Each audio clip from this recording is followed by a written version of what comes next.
Hello and welcome to season 5, episode 4 of Dualistic Unity. I am getting a little smacking from reality today. On Raw yesterday, I was going through it a bit, and today I'll get into it probably at some point later in the episode. But sometimes things have to happen for you to recognize what's real and what's not. And I think sometimes those things aren't always comfortable, and oftentimes it can't be something comfortable to shake you. To be shaken, it actually has to be uncomfortable, be it painful, be it traumatic, be it whatever that falls into. But the discomfort and extreme discomfort is oftentimes what gives you the opportunity to open up your eyes a little bit more and see what's real. And on that note, I want to take a moment to address something that's come to my attention over the last few days. And it's something that we've talked about previously, but it came up again and in splendid fashion. And so I wanted to address this.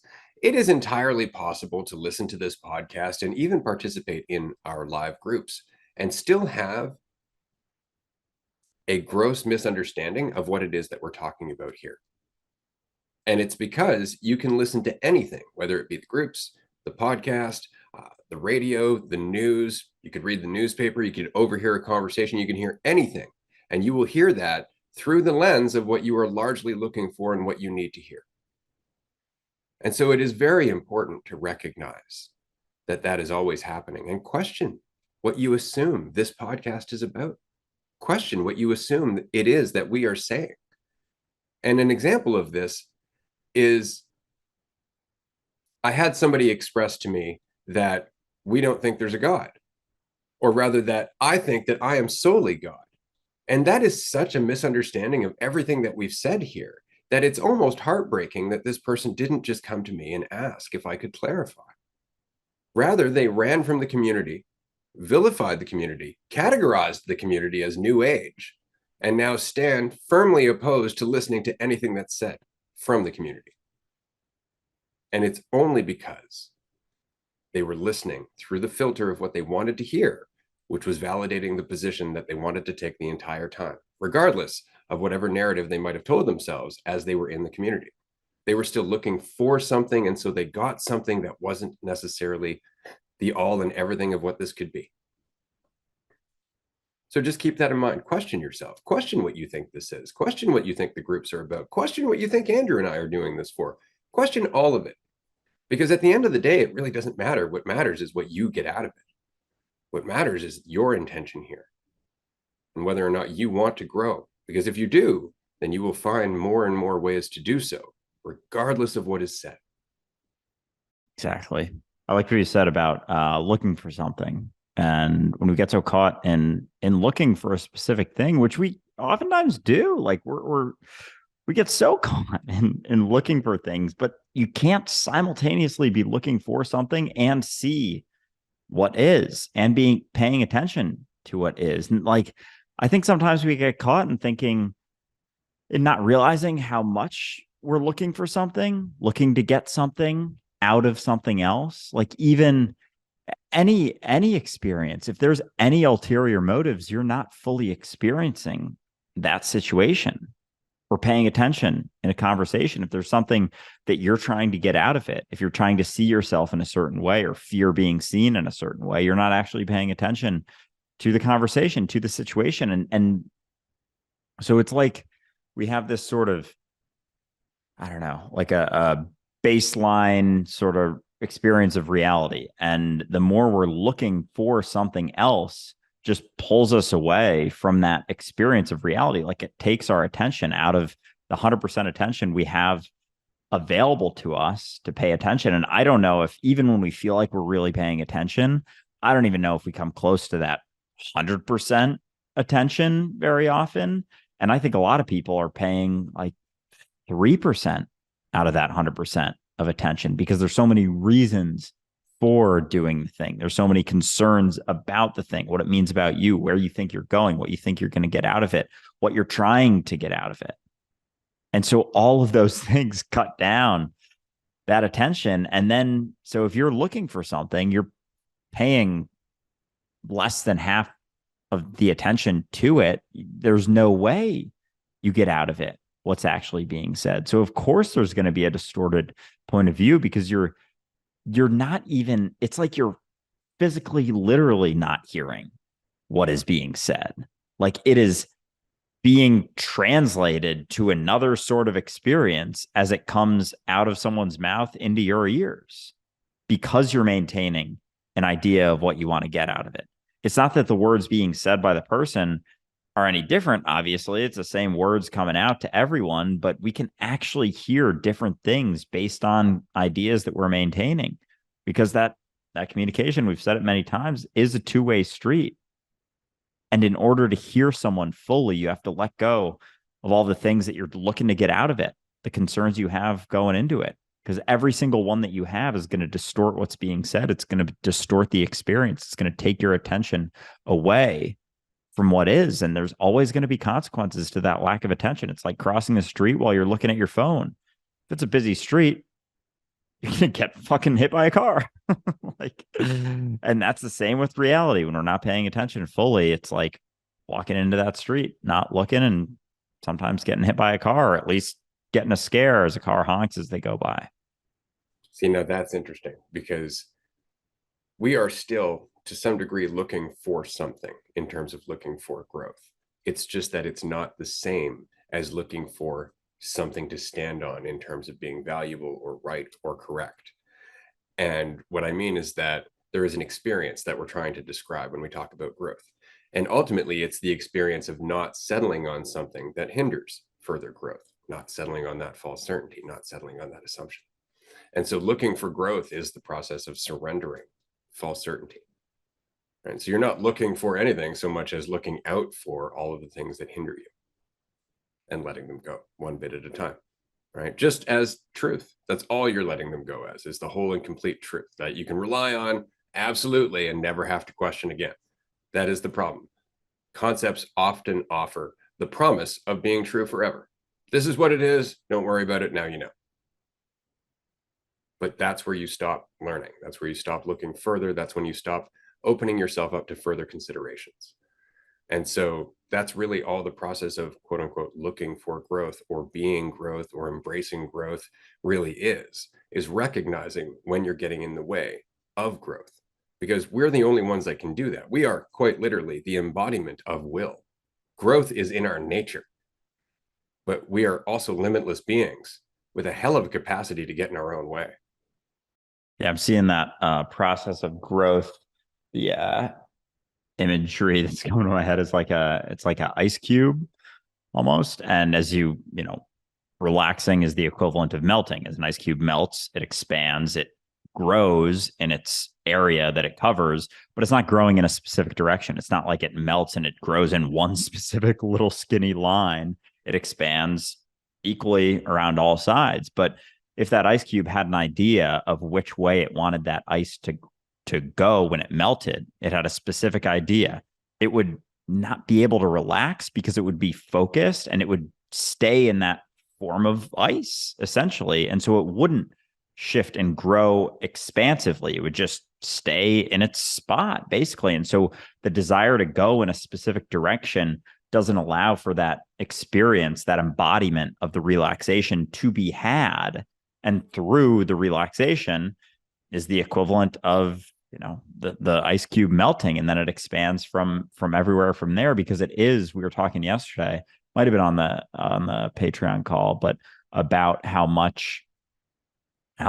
there's specific types of thoughts that go with specific experiences that you embody, from relaxation to tension. Like on that spectrum, there are different thoughts that you experience at relaxation versus extreme tension. And so in between, there's going to be, an infinite number of experiences from there. It's not this dual sort of tension versus relaxation, but as you're tense, you have specific thoughts, and you think that the thoughts get you to the relaxation, which has different thoughts, but it's actually the experience. It's the relaxation going from tense to relaxed that allows for the thoughts to change, because the thoughts come with the embodiment of that experience. And so with the example of that ice cube, like as we maintain that tension, we think about things in a very specific way. We think that we have to think about things differently. And it's just other ways of being tense. And so it's not about seeing things differently, latching on to a different belief, latching on to a different thought pattern, or thinking about ourselves in a different way, or positivity affirmations. It's about fucking being relaxed and watching everything change, watching as you expand and grow. That's your natural process when you are relaxed. It's just what's inevitably going to happen is that growth. But as long as it's focused and, siloed to a specific direction that you think is best for you, the best thing that's going to happen, and afraid of all the other things that might happen, you maintain that tension and you don't grow, and you actually hinder that process that's just what's left when you're relaxed to happen. And I would argue that that's the problem with monotheism, Christianity, Islam, Judaism, however you'd like to look at it, the worship of quote unquote God, is that it's a rigid position. It really does come from this place where you're still looking for a way to self-define. And so you can't actually relax and expand into the reality of what it is you're trying to connect to. And what I mean is simply, and we were talking about this earlier, if Christians really took in what they're saying, that God is all powerful, all knowing, everywhere, the only thing that is, then they would have nothing to complain about. They would have no reason to judge any experience that they're having. They would let go of their preferences. They would let go of their petty judgments, and they would let go of their needs and their desires and all of that stuff, because everything is within the realm of God. Fighting against that would almost be blasphemous. And so they don't want to do that. Rather, they'd like to continue doing what they're doing, creating destruction, ignoring one another as being part of the same thing, and then blame the consequences on this fiction of the devil, which contradicts everything that they previously said about God being all powerful and all that is. So immediately what they've done is they've ruined their own insight simply so they could continue to self-validate and blame it on something else. Yeah, we were talking about this before the episode, and it was making me laugh just how much it's, it's all God's plan. Everything that's happening is God's plan. And so, as Ray was saying just now, like through that, there's nothing you can complain about. There's nothing you can bitch and moan about. And so you get to that point where you're like, shit, it's all God's plan. I can't really complain about that because it's God's will. It's God's plan. It's like, all right, that doesn't make me feel so great anymore. It was making me feel good for a while, but now it isn't. So we got to mix this up a little bit. We got to add some more characters to make sense of this so I can go back to feeling a little bit more comfortable. I have to disempower God. Exactly. So in comes the devil, and then it's like, okay, yeah, that's why, because the devil's in control. And it's like, okay, so God isn't everywhere, all powerful, all knowing, omnipotent, omniscient, and all that stuff. Because it's like, okay, so he can be everywhere except for within Hell's Gates, but he can't go say what's up to Satan and try and talk him down from it. Like it really is.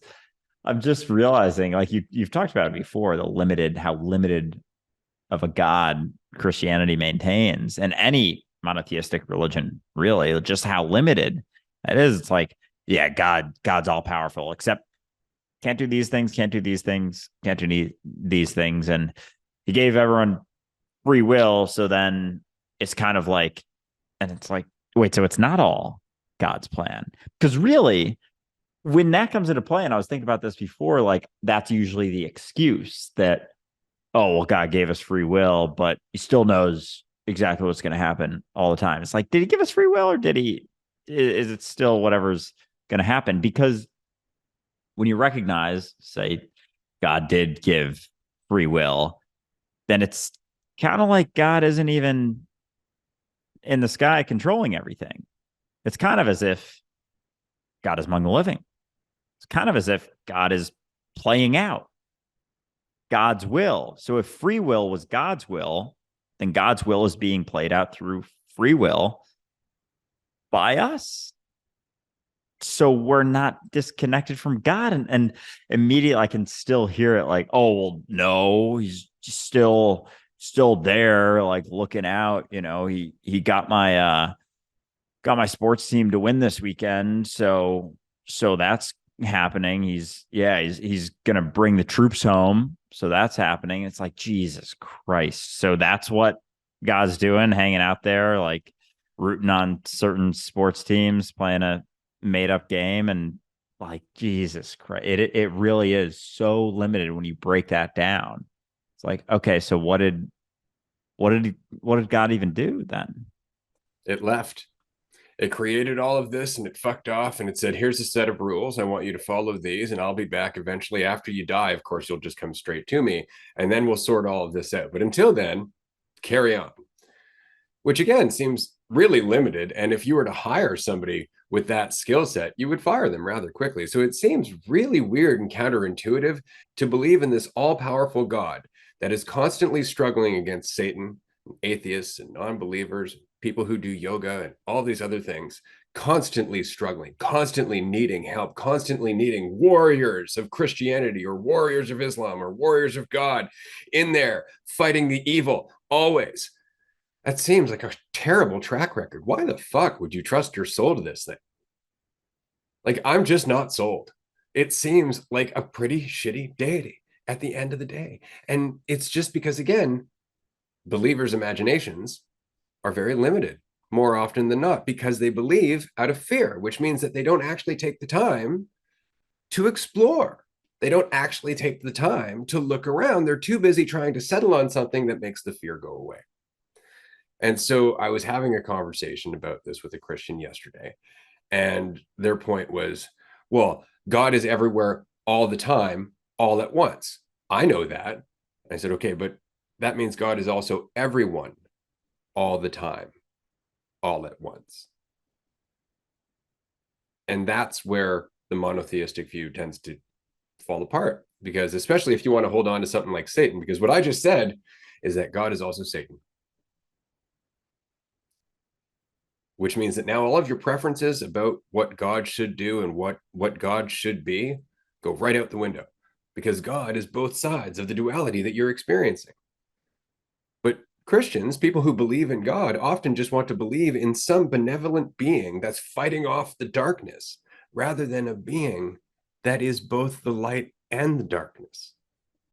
Yeah, because they go together. We wouldn't know light without darkness. There wouldn't be light without darkness or darkness without light. Like they necessitate each other. So like the light isn't divided from the dark at all whatsoever. It's not even like you can put them in separate, completely separate, isolated situations. Like it's impossible. And yet we still are able to maintain that idea. And that's why, the arguments fall apart rather quickly, because they're not built off of reality. They're built off of, one-sided perceptions and arguments. And it's funny. Did they really say everything everywhere all at once? Isn't that the name of that movie? There is a movie called Everything Everywhere All at Once, and I'm paraphrasing, but that was the gist of it, was that God is everywhere all the time, that God is everything. And they'll admit that God is everything. And yet, for some reason, just not them. That's the thing that gets me. It's like, God is everything. I admit that. I'm separate, though. So, or are you just resistant to what you are and what you're a part of? Isn't that exactly what the whole faith thing is supposed to be? Surrender, align with God is perhaps the entire reason that you feel like you're in such conflict, because you can't accept that you're not an individual separate from the whole. And that's it. You're holding God at bay. That's all it is. And all that means is just holding off reality, holding off you without your self-definition that limits you. That's the reality of God. You without the illusion of duality.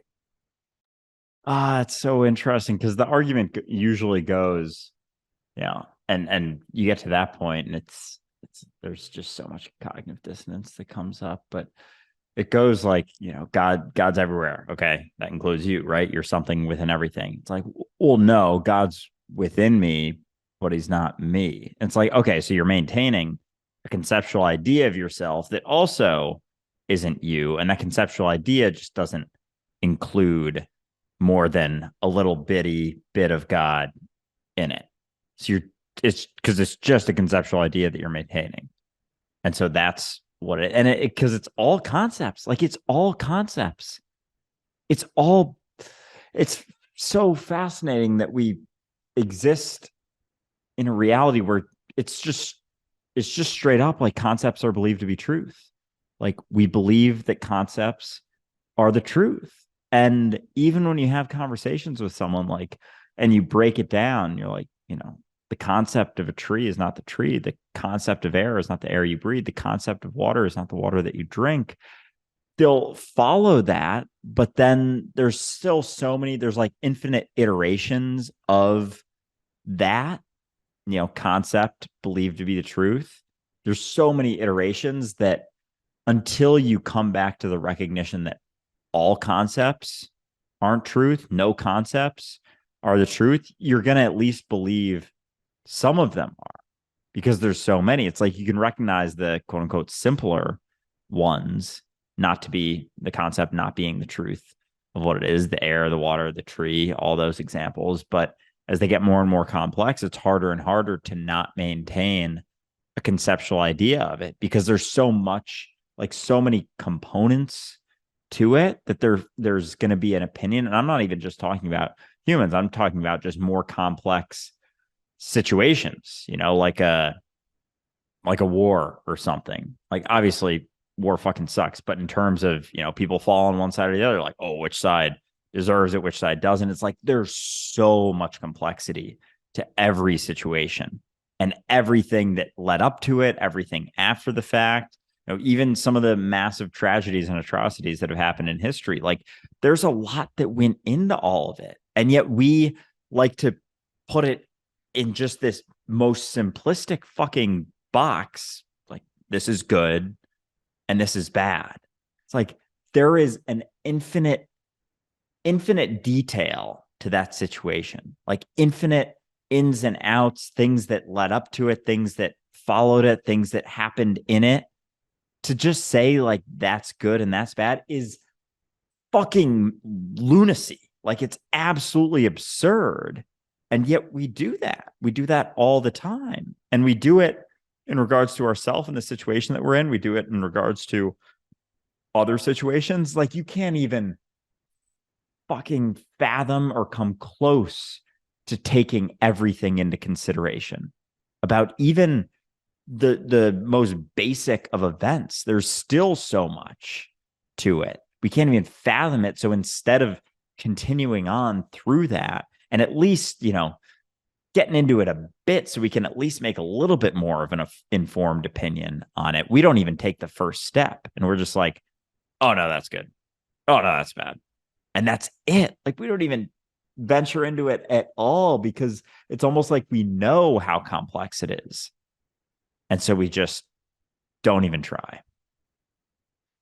See, everything about what you just said just made me really uncomfortable, and I don't even know where to start. And so rather than trying to figure out where I would start on my own, I'm going to look around and I'm going to go to the people who seem the most confident about the answers that they have. And I'm going to ask them why they're so confident. And they're going to give me a bunch of reasons. And so obviously, if there is a right path in the world, it's obviously been thought of before by people who have been talking about it, and they've obviously formed a structure. And this is why it's very, very simple to find the path to God. God obviously has a preference. He obviously has a certain group of people who know what he wants or it wants. They call it he, so it's got to be a he. It's got a book. It's got a holy city. It's got a set of rules that are all very important and very official, and they sound really good, right? And that's it. All I have to do is follow that path. Holy city, holy book, holy dude to follow, holy words, holy organization. It's all just really holy. Now I don't have to think about anything, because look how fucking holy that is. Who am I to question this holiness? That sounds blasphemous. And so I'm just going to fall into line. And you see how it all makes a lot of sense until you open yourself up to the nuance. Like I had somebody ask me yesterday while I was having this conversation about the limitations of the Christian God, if I have ever been to Jerusalem, like that's important. And the reason, of course, is because Jerusalem has been the holy city to 3 different monotheistic religions. And what's funny about that is that there's no real reason why, except for the fact that at the time, it was right on the major trade route going from east to west across Asia. So Jerusalem at one point was a place with lots of fucking money and power. It was strategically important to all 3 religions because it was strategically important, because religion and commerce and war and all of that go hand in hand. It's a power struggle, right? And so asking me, have you been to Jerusalem? Like, have you been to the holy city? Is really quite funny, because right now there is quite literally apartheid happening in the holy city. Like, the entire conflict that's happening between Israel and Palestine is happening right now. And nobody's talking about that. Let's just go to the holy city where they are treating people in the most inhumane fashion possible. Sounds holy to me. Right? Oh my gosh. And that's just another example of like not even a tiny, not even turning the page and to see what's on the next page. It's like, yeah, Jerusalem, holy city. Yeah. You ever been? It's like, oh, Jesus Christ. Oh my goodness. But and even that, like, I don't even know about all the trade routes and stuff, but like, that's another thing that if you're willing to explore, but they're not. Like, they're not willing to explore it. They're not even willing to look into they're not even willing to read the second sentence, theoretically, in a book. Like, they're not even willing to go into it at all. And that's why they push, like, don't ask questions. Questioning is like punished, essentially. Like, you go to Sunday school, you ask too many questions, you're getting kicked out. Like, you're getting told to sit in the corner, stop asking so many questions. Like, that's insane. That is such a massive red flag for any situation. If you're in a situation and people are pushing for you to not ask questions and getting triggered for asking, quote unquote, too many questions, it's like, that's something you want to look out for. That should make the hairs on the back of your neck stand up a little bit. And it doesn't, because the people in it don't want to ask questions. Most people don't want to ask questions. They just want to find something that gives them a little bit of a cessation of their suffering, allows them to feel a little bit better, and then they're on the defense. It's like they get there, it's like a little castle, and they're like, come in, we'll help you feel a tiny bit better, but you got to wear all this armor and hold this spear, and anyone else who comes and asks us a question, you got to fight him and throw that spear at him. And it's like, because you walk into it immediately, you are required to defend it.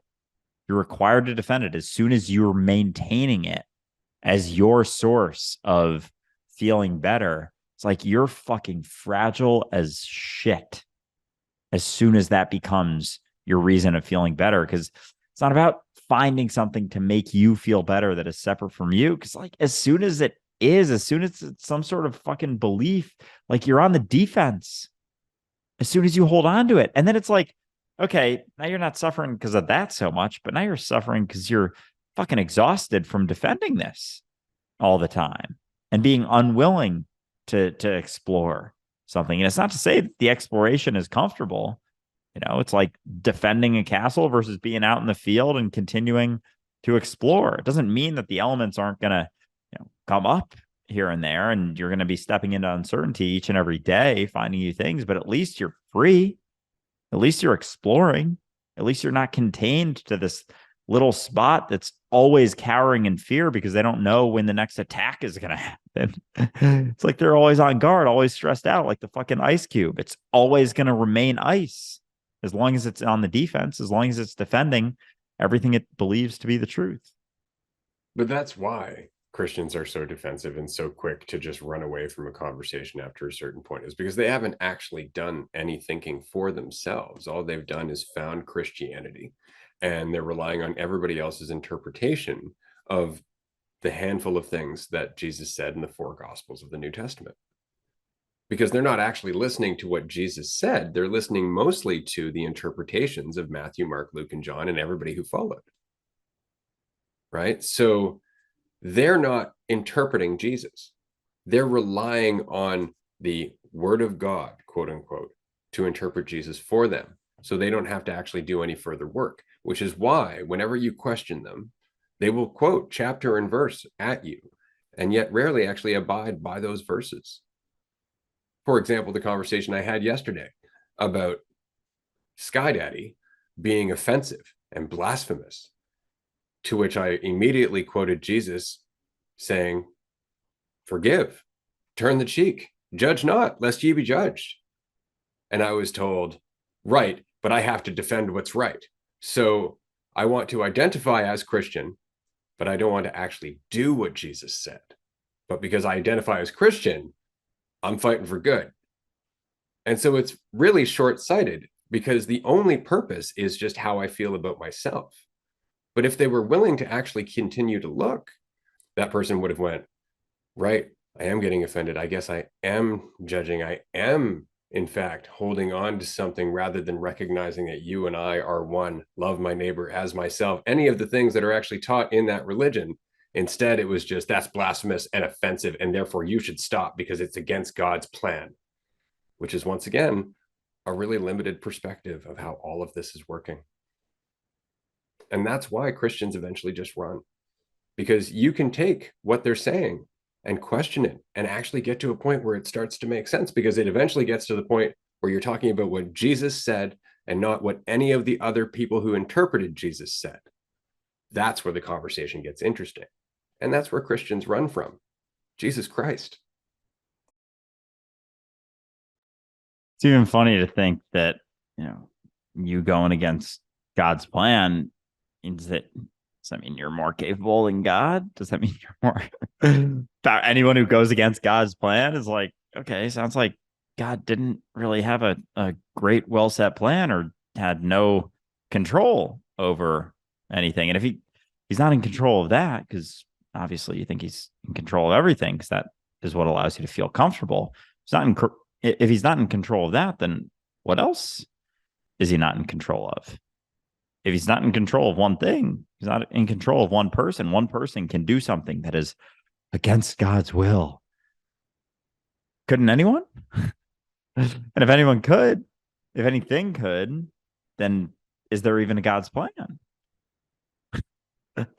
It's just funny how contradictory it really is. And the responses, the triggered responses, especially. And I've had conversations with different people in different, religions and Christians and whatever. And a lot of people don't necessarily have visceral reactions. Like sometimes the responses I get are just like, live and let live, and there's just not really a whole lot of reaction. And I mean, that's its own sort of thing we can get into. But with the visceral responses, it's just so clear how much they're trying to just feel better.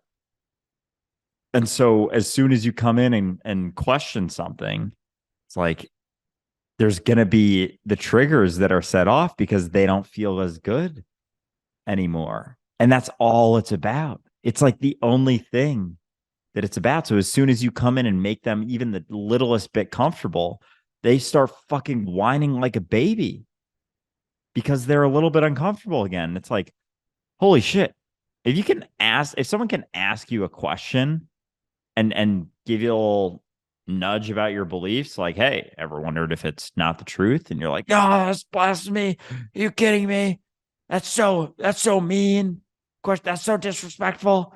It's like, holy shit. It's that easy? Oh my God. And that's because that's how it played out. That's literally the history of it was that. Was that like, hey, ever wondered if that's not the case? Shut up. And they were able to kill you. They were like, and die. And take these stones, take this spear, burn at the stake. Like that was it. The responses were very aggressive and childish and just, I don't like what you're saying. You're making me uncomfortable. So I'm going to fucking kill you. And that's what they were able to do. And now we just can't do that, but we still have the same responses. And so it's starting to make less and less sense. And that's why you're seeing Christianity dwindle. Because the only reason they were able to fucking take everything over is because they could fucking kill everyone. They could have those responses. And in their fit of childish toddler anger, just go kill anyone who not only said it, but anyone thought that they said. Like that was the reality back then. And now we just can't do that. But the responses are still the same, just without so much burning and stoning. It makes me wonder because if we look at our own lives, when we're relaxed and we're feeling good and we're not really thinking about too much, we're way more likely to take in an opposing viewpoint. We're way more likely to listen to somebody else and their argument and take it in and kind of find some reasonable way to interpret it. We're way more open as a whole. But when we're stressed out, when we feel like we're under pressure, we're way less tolerant.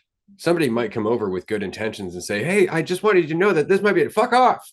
And we immediately get upset. And it's just because we're feeling tense. We're oversensitive. All of a sudden, it's just too much stimulus. Right. And so we lash out accordingly. And that makes me wonder about the monotheistic response to questions and why they lash out so quickly. And I think this goes back to the video that you made the other day, that belief in God leads to anxiety, because it does. And only because believing in God in the typical fashion as this benevolent force that has everything under control creates this impression that there is a God's plan. And if there's a God's plan, then there's a way to not abide by that plan. So now you have to find out, how do you abide by God's plan? And if something goes wrong according to you, then it's possible that you fucked up the plan. And this is your consequence. So now there's even more pressure because there's a consequence to fucking up the plan. It's not just that you fuck up the plan. It's not just that God might be a little pissed at you. There's an actual punishment, or at least perceived by you. And so now, because of the belief in God and God's plan, and therefore a right or a wrong action according to said plan, you have a shit ton of stress for the rest of your life, especially if you take in the afterlife and the accumulation of all the right and wrong things you've done, guaranteeing whether or not you're going to go to heaven or hell. Once again, a shit ton of stress. No wonder they can't hear anyone. Oh my goodness. It's so funny how and so I guess we've seen in our, because society is so wrapped up in, and it's such a strong part of our history, is Christian and monotheistic religions, essentially. Like, as you were saying, with a God's plan, there comes a right way. And that's why it's such an ingrained idea and something we talk about so often. I didn't even realize how interconnected with that it is. But that process of believing that there's a right, quote unquote, right way to live, a right plan. It's like fucking walking on a balance beam for your entire life and being scared shitless of falling off, to the point that you're just like crawling on it, hugging it, like, and it's not even, yeah, it's not even there. Like, you're just so afraid of falling off that you don't ever try and take a step off and see that, oh, I can just hop off this and walk around. But that idea that there is a God and God has a plan, and whether or not you follow it determines where you end up. Like, there's so much fucking weight and pressure. And so it makes sense why that mentality of thinking there's a right way to live has been so ingrained. Like, it is usually a realization people have in their 20s. Like, oh, there's not a right way to live. There's no correct way to live. There's no trajectory that I have to follow specifically. And it's like it can be a mind-blowing recognition. It's like, that's crazy that we're so caught in it, that we think that it could be real, that it creates so much fucking stress and tension. And it comes in so many different ways, whether it's, parental expectations of wanting you to go to the right school and get the right job and get this and that and this and that. But it's all variations of the same sort of belief system, of the same investment in identity, essentially. Like, it's an investment in identity that reinforces a separate God from you, reinforces everything about that, reinforces the plan that he has for you, because he knows everything and is perfectly in control all the time.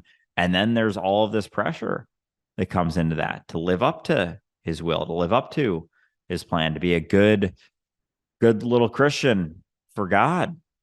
And so there's so much stress that comes with that, but there's so many variations of that, be it our societal blueprint we've talked about plenty of times, I think is an iteration of that. The whole go to school, go to a good college, get a good job, make a bunch of money, have a family, retire, die sort of thing.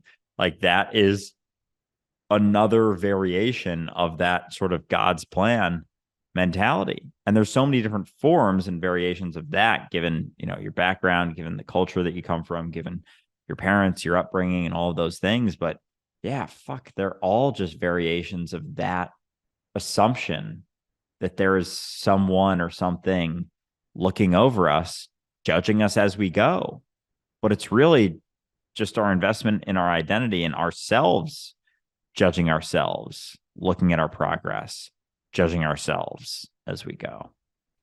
It's interesting that you bring up how an individual by, say, their early to mid 20s will start to suddenly have this recognition that there really are no rules, that you really are just figuring shit out as you go.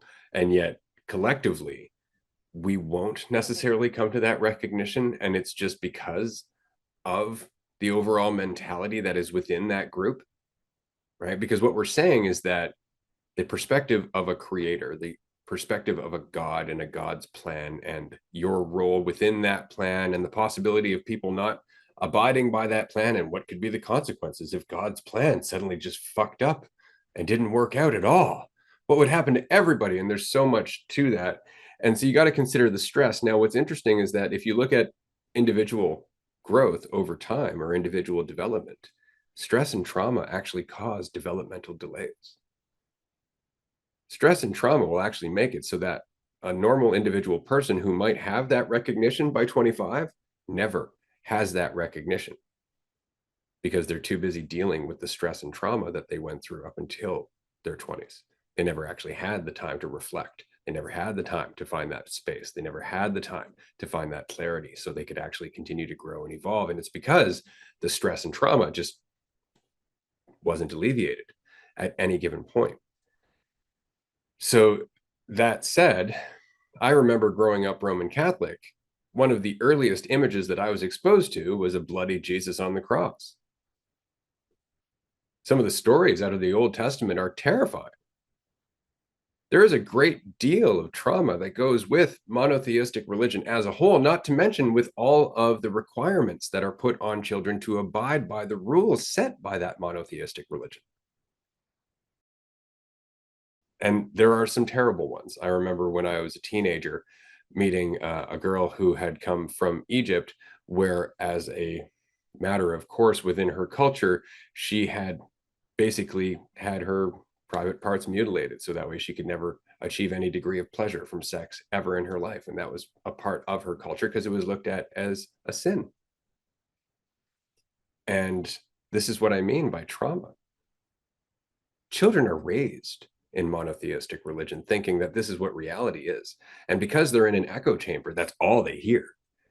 And they have to abide by the structure that they're in. They have to abide by the judgments. They have to abide by the requirements. They have to abide by the judgmental stares of everybody else who's trying to measure their own value according to comparison. So there's a lifetime of trauma. And so many Christians, many people who follow a monotheistic religion, in fact, they are developmentally stunted. And it carries with them for the rest of their life. Yeah. Oh man. Because we know that they try and get to the kids young when they're sponges and all that stuff. But it's like it's pretty dark when you recognize that it's traumatizing them young, basically. Like as much as it's, oh, we gotta tell them, we gotta get them in the fold when they're young. It's like there are a lot of really fucked up and dark stories in the Bible. There is a lot about it. Like even the imagery of hell, like gives kids plenty of nightmares. Like that is a trauma that literally stays with people for the rest of their life. They're so afraid of that made up spot that they were told about when they were a little kid that they just stay in the belief system, that they just remain there. And Fuck, because I have people close to me who still, they're not necessarily very religious, but they'll still believe in God, believe in heaven, because the alternative is hell. And it's like they're just playing out a childhood trauma for the rest of their life. Like that imagery of hell and the devil and the horned figure, it's like scary as fuck to a kid. It's scary to anyone. Really, it can be, but it's especially fucking 4 year olds, 6 year olds, 8 year olds, like going through that experience, being told that this is what happens when you're bad, like, and settling upon that simplistic view of bad, like that is horrifying from the perspective of the child, but from the perspective of a society that does that we're just traumatizing kids super young so they remain afraid and stay in the fold. And it's like you can pretty much break it down to that. It's not like you may think it's an oversimplified view, but it's really not. Like it's right there. And it's manipulation 101, especially when you have, a full lifespan to look at. It's like, all right, when should we get them in here? Oh, when they're a child. Of course. Yeah, they don't know any better. They're literally brought into believing that that is the truth of reality. And it gives them that fucking false comfort mixed in with a shitload of fear and trauma. And it's like the perfect recipe for maintaining someone. It's like a gold embroidered turd. That's the problem, is that it's so very difficult to look at the horror of what it is because it's so shiny, because it's so holy and held in such high regard that when we look at it, we don't necessarily see what it's actually doing. But it's important that we do look at it. It's important that we stop and look beyond the frills, beyond just the casing. And I'll give you a good example. When I was a kid, I was very young. I had this wonderful square silver frame, and in that was this silver backdrop, and on the silver backdrop was this raised little silver boy who was praying, and it was beautiful, as you can tell from the mental image. It was all silver. It looked very nice. It stood up next to my bed, and on it were the words, and let me know if this reminds you of anything. Now I lay me down to sleep. I pray the Lord my soul to keep. If I die before I wake, I pray the Lord my soul to take. I was a kid. What kind of images do you think that plays? Where else would my soul go? If I die before I wake, wait a minute. If I don't pray to God, my soul could get taken by someone else. Who else? There are so many things that go into that poem. And yet it's sitting there beside my bed, looking shiny and wonderful and all holy, while still being a source of nighttime terror. Because it is like that's literally the imagery, that golden braided turd. Like that's insane. But like people will read something like that and they'll just say it without even taking a peek or any attention to what it means and why the fuck it's on a child's frame. Like, because there's so many things. I remember growing up, like I raised Catholic, was in a super fucking conservative Catholic, like fifth grade through ninth grade. So like 10 to 14. And there were so many things we learned, so many prayers, so many that was just like we had to memorize it. And that was it. There was no exploration into what it meant. There was no dissecting, the words. What does this mean? What does this mean? What does this mean? Because they don't want to know. They don't really want to look into it. They just want to do their shit and get a free ride to heaven.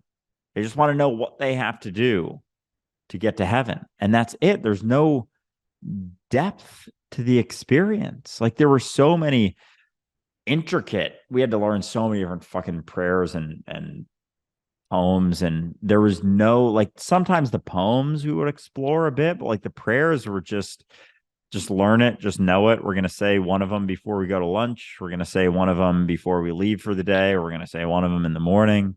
And you just repeat it every day. And it's like checking the boxes for like being a good little Catholic.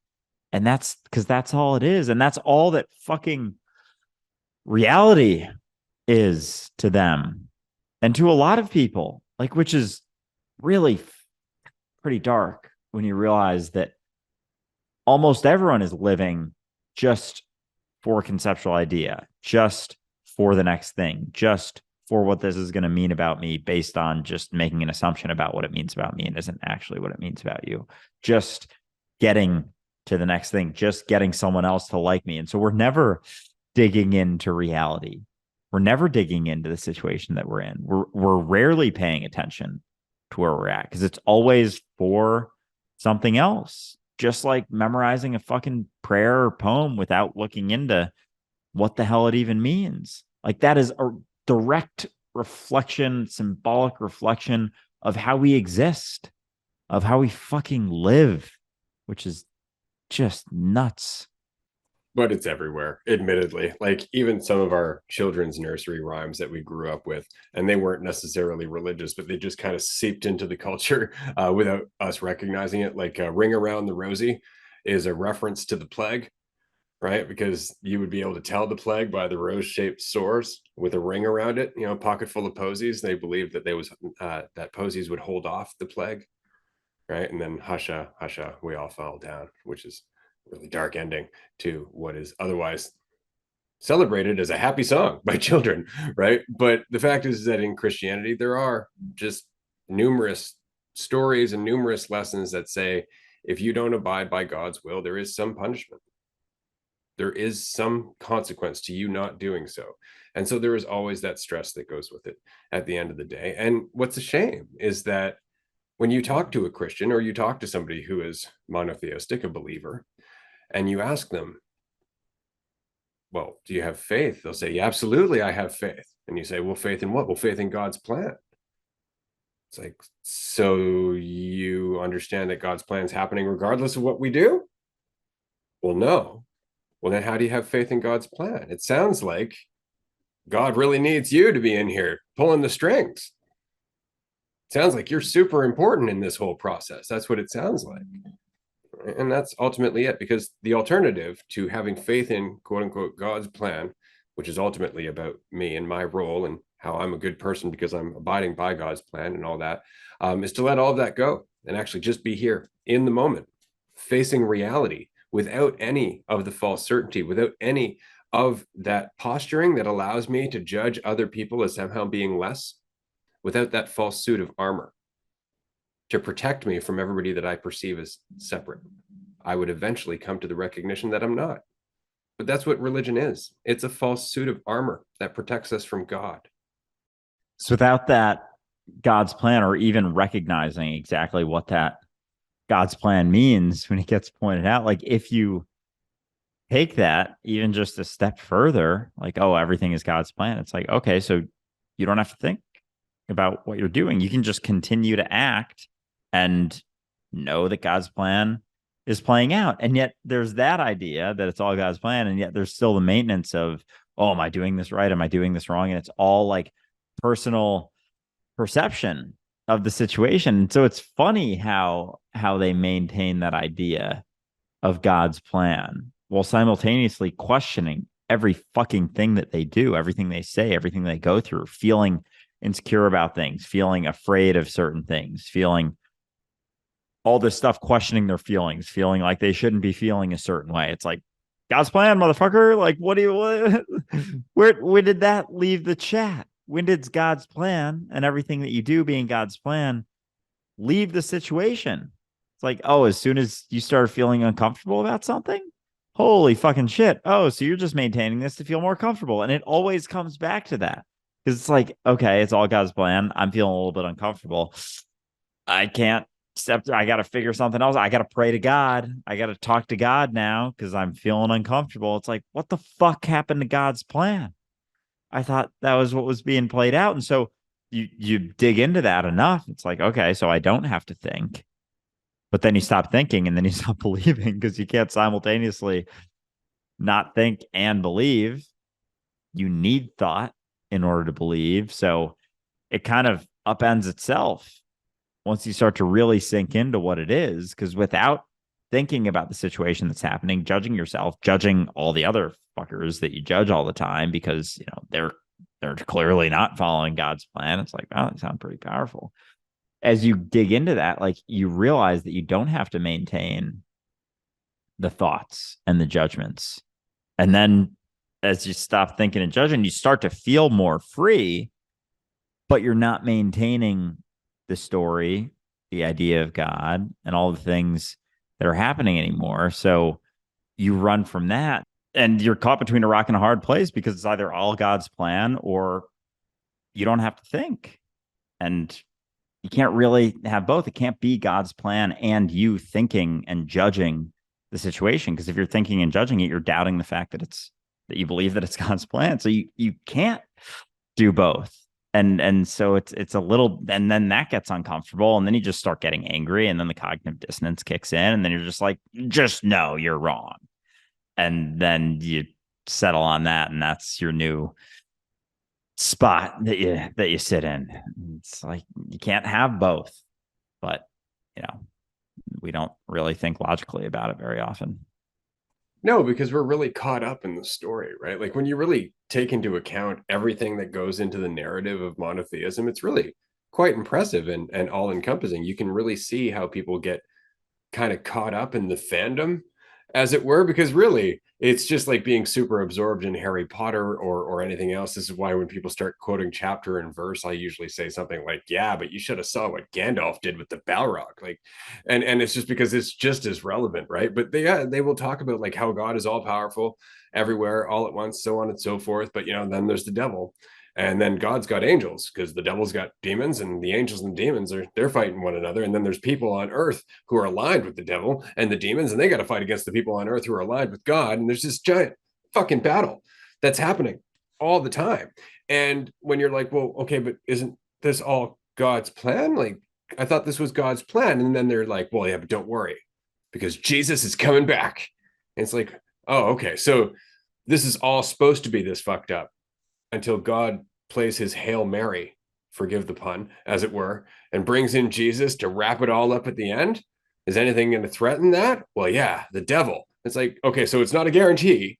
So even God's last playing card may not necessarily work. This does not seem like an all-powerful God, but it's a hell of a story. It's a hell of a story. And that's ultimately why people go to school, and I struggle not to laugh at this, for metaphysical studies. That's correct. They get a certificate or a diploma in studying the unseen. Holy shit.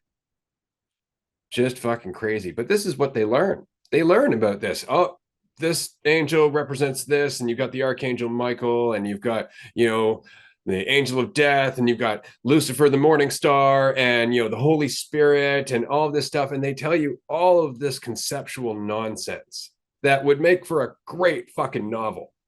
And ultimately did at the end of the day. That's why I find it really funny that people judge Scientology, and yet L. Ron Hubbard didn't do anything different.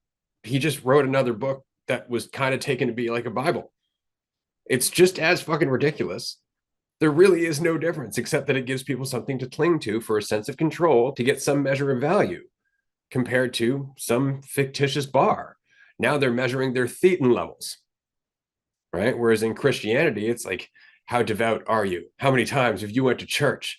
How often do you go to confession? All that stuff. It's always the same thing. How am I doing? Am I abiding by God's plan? If there's a God, I'm not actually sure, but just in case, if I die and there's somewhere I go afterwards, fuck, I want to make sure I'm covered. Holy fuck, is that sad?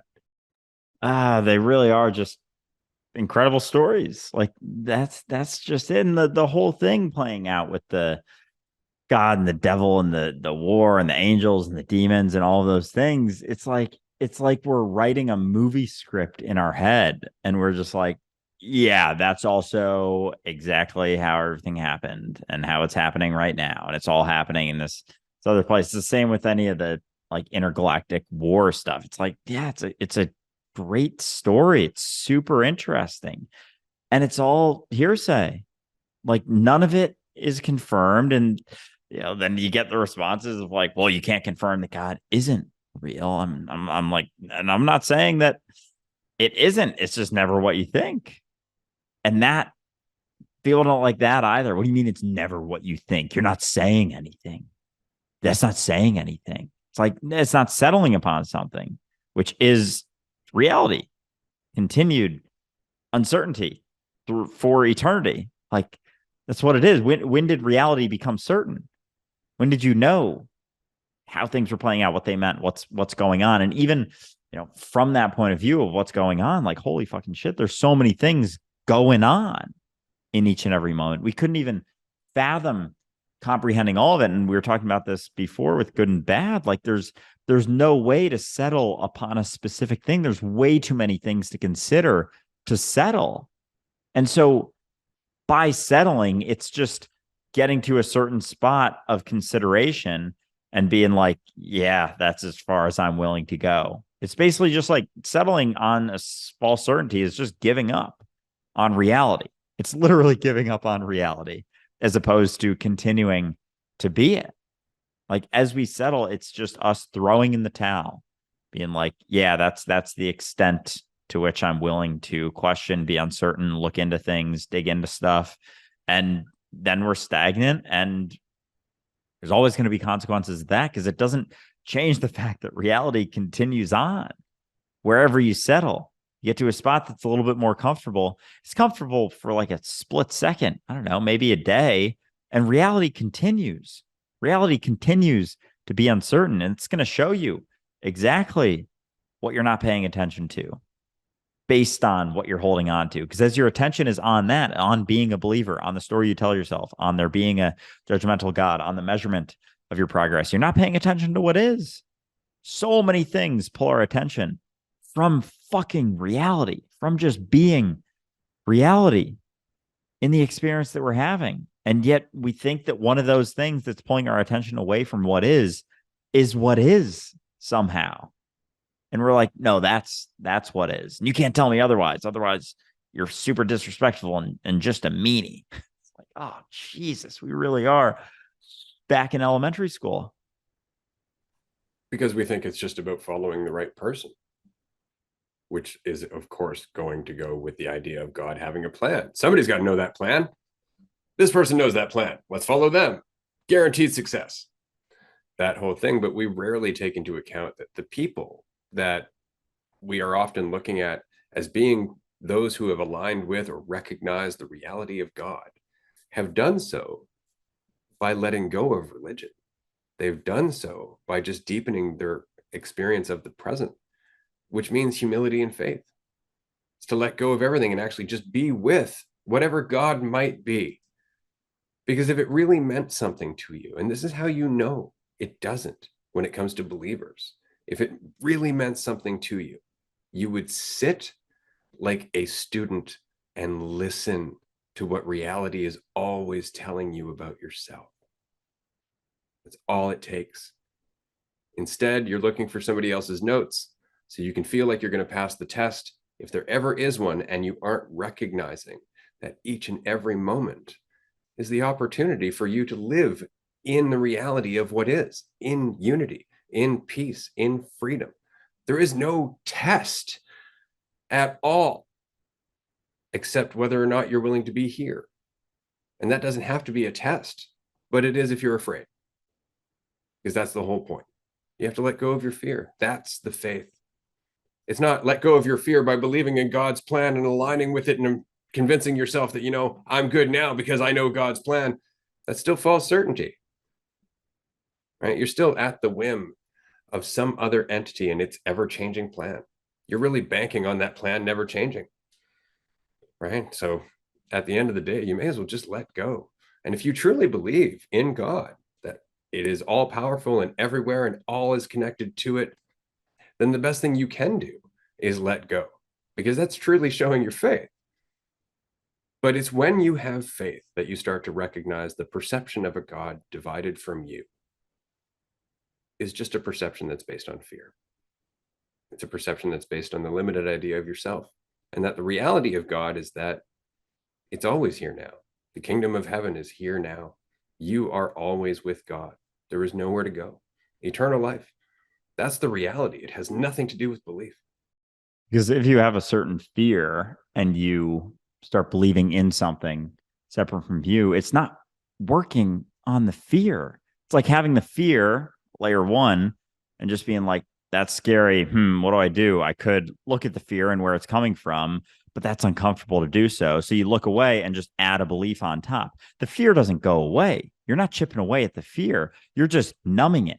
And then you believe something else, numb that, believe something else, numb that, afraid of something else. Oh, got to numb it with more. And it's just piling fucking bullshit on top of the initial fear that you have, as opposed to being willing to look at it, being willing to face it, being willing to question, why am I afraid?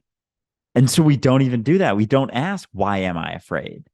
You just say, I'm afraid, it's uncomfortable. How do I get rid of this discomfort? As opposed to, how do I get rid of this fear? How do I work on this fear? It's like the discomfort is a product of the fear, and we just look at the discomfort and we don't look at where it's coming from or why we're uncomfortable.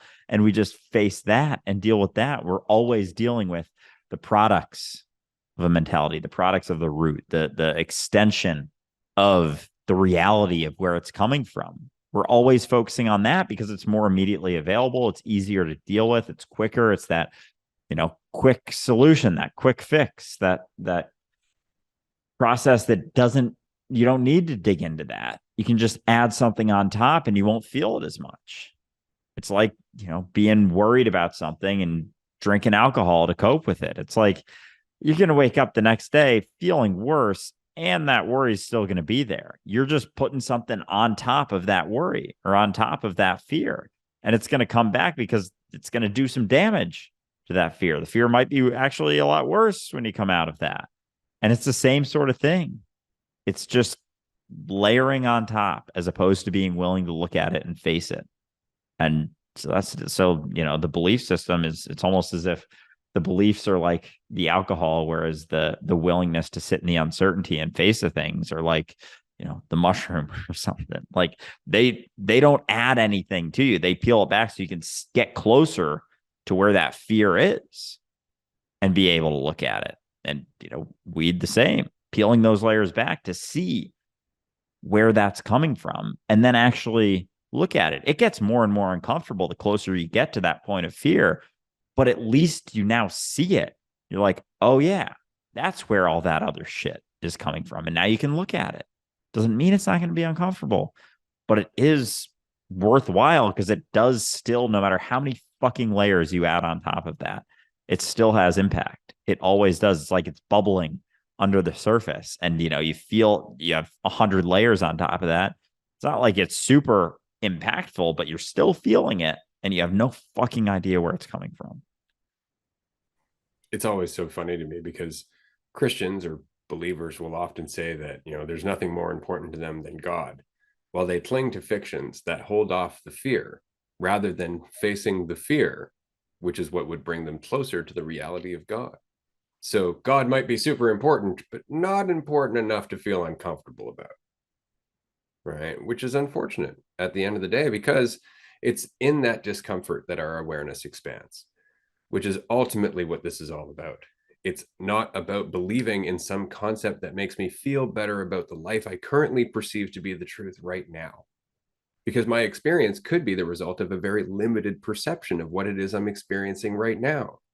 And so if my perception of God is based on my limited perspective of what I'm doing right now, then my perspective of God is going to be just as limited. And so the only way to connect to what is to get out of the way. So that way your context can expand, so your awareness can expand, so that way your perspective of what it is you're experiencing can expand. And as that expands, the perspective of God expands, and you gain more understanding. And a lifetime of that will lead you to some incredible insights and an incredible feeling of alignment. But it's never about settling on an answer, because as soon as you do, you've settled on something that divides you from somebody who disagrees. And it's not about agreeing or disagreeing. It's about changing your perspective. So that way it's not about being right or wrong. It's about letting go of the illusion that makes it necessary for you to feel like you are on the right path, because it is an illusion.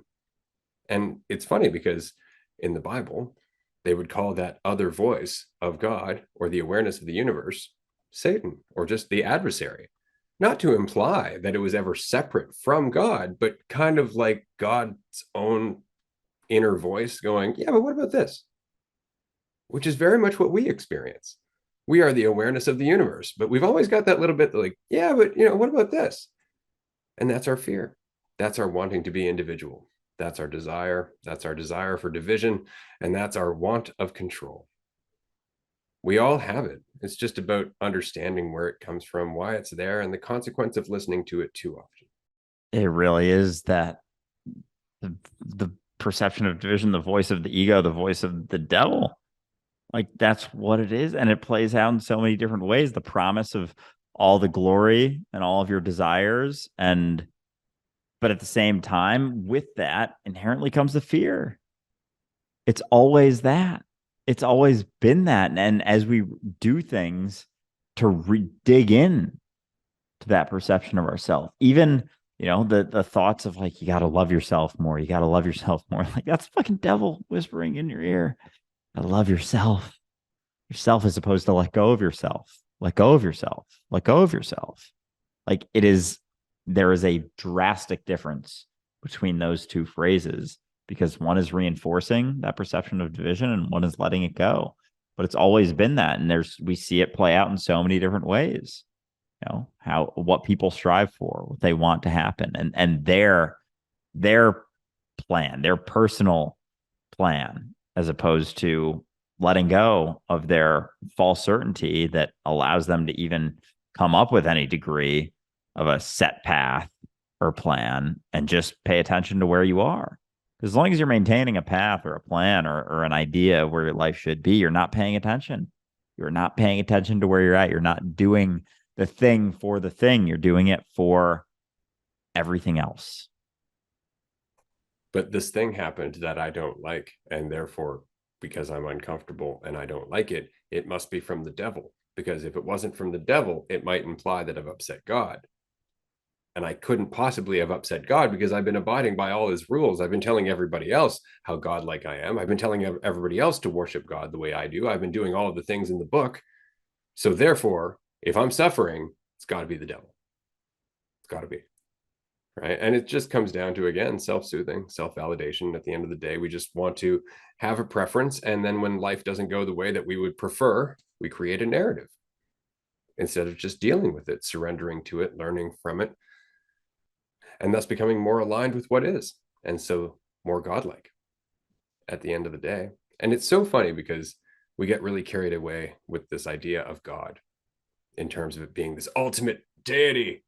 And we don't realize that the ultimate and extreme end of a limitless awareness is an awareness that is so limitless that it is every experience ever, all the time, which means an awareness so limitless that it experiences limitation. That's incredible. And that's not something that you'll ever hear a monotheistic believer go into because they can't. They can't rationalize the concept of God against the concept of what we are. And that's the only division that exists. This has been a fun episode. We are going to wrap this up in just a few minutes here. I wanted to say to everyone, if you have a question, ask. We are here to have this discussion with you. I understand that what we're saying can be easily mistranslated or misunderstood, and it will be misunderstood. I promise you, through no fault of your own, just because of whatever it is that you're processing right now is what's going to resonate with certain parts of what you're hearing. When you're processing something else, you're going to hear something completely different. So if you're unsure, if you have a question, join us in a group Zoom. Join us on one of our free group Zooms on Wednesday at 6 p.m. Eastern Time, or as of right now, you can get a free 7-day trial as a tier 2 supporter on our Patreon page. So patreon.com/dualistic unity, and you can join us up to 5 days a week for a group discussion where we are happy to answer your questions and discuss this with you, because that is God's plan, as it were. Connection, here and now. There is no other plan because that is the reality. Connection, here and now, forever. Hell yeah.